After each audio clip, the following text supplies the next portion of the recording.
সে জুলাই যুদ্ধের সময়, অভ্যুত্থানের সময় জগন্নাথ বিশ্ববিদ্যালয়ের ভাইরা, জগন্নাথ বিশ্ববিদ্যালয়ের শিক্ষার্থীরা যে গুরুত্বপূর্ণ ভূমিকা পালন করেছে সেটাকে ভুলে যাওয়ার কোনো সুযোগ নেই।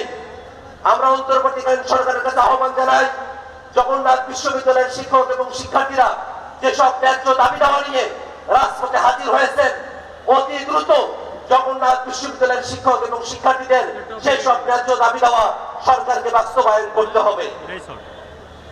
আমরা একই সাথে সরকারের কাছে আহ্বান রাখতে চাই, বাংলাদেশ রাষ্ট্রের স্বাধীনতা, সার্বভৌমত্ব, বাংলাদেশ রাষ্ট্রের জাতীয় নিরাপত্তা সংশ্লিষ্ট প্রত্যেকটা বিষয়ে সিদ্ধান্ত গ্রহণ করবার ক্ষেত্রে রাজনৈতিক দলগুলোর সঙ্গে পরামর্শ করে তবে সিদ্ধান্ত গ্রহণ করতে হবে।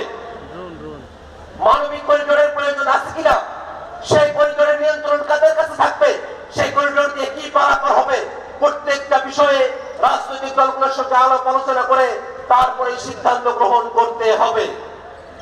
সংগ্রামী উপস্থিতি, বাংলাদেশ রাষ্ট্রে, বাংলাদেশে যারা গণহত্যা করেছে, মানবতা বিরোধী অপরাধ করেছে, অপরাধের দায়ে বাংলাদেশে যাদের রাজনৈতিক কার্যক্রম নিষিদ্ধ হয়েছে, সে আওয়ামী লীগের পক্ষে ভারতে আমরা দেখেছি ভারত সরকার উদ্বেগ প্রকাশ করেছে।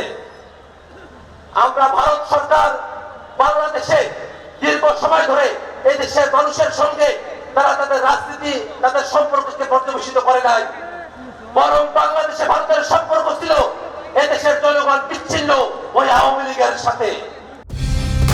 কালার এক্সপার্ট, জর্জ স্যাপ এবং মাইল্ড অন হ্যান্ডস টেকনোলজি সমৃদ্ধ অরিক্স ক্রিস্টাল ওয়াশ আপনার লন্ড্রি এক্সপার্ট।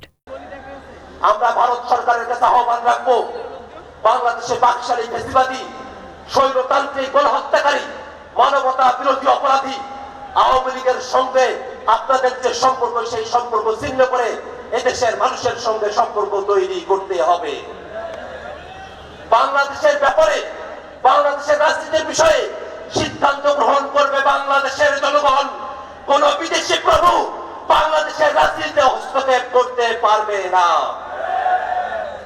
সংগ্রামী উপস্থিতি, বাংলাদেশের রাষ্ট্রকে, বাংলাদেশের সমাজকে সামনের দিকে এগিয়ে নিয়ে যেতে হলে এদেশের যুবকদেরকে তথ্যে, এদেশের যুবকদেরকে বিভিন্ন কিছুতে সব দিক দিয়ে দক্ষ করে তুলতে হবে। এদেশের যুব সমাজ মাদক মুক্ত হবে, এদেশের যুব সমাজ দেশকে নিয়ে ভাববে, এদেশের যুব সমাজ নতুন এক রাজনৈতিক বন্দোবস্তের জন্য তাদের জীবনকে উৎসর্গ করবে, এই আশাবাদ ব্যক্ত করে আজকের এই অনুষ্ঠানে আপনারা যারা উপস্থিত হয়েছেন তাদের সকলকে আবারও জাতীয় নাগরিক পার্টি এনসিপি এবং জাতীয় যুব শক্তির পক্ষ থেকে ধন্যবাদ জ্ঞাপন করে আমার বক্তব্য এবং আজকের অনুষ্ঠান এখানেই সমাপ্ত ঘোষণা করছি।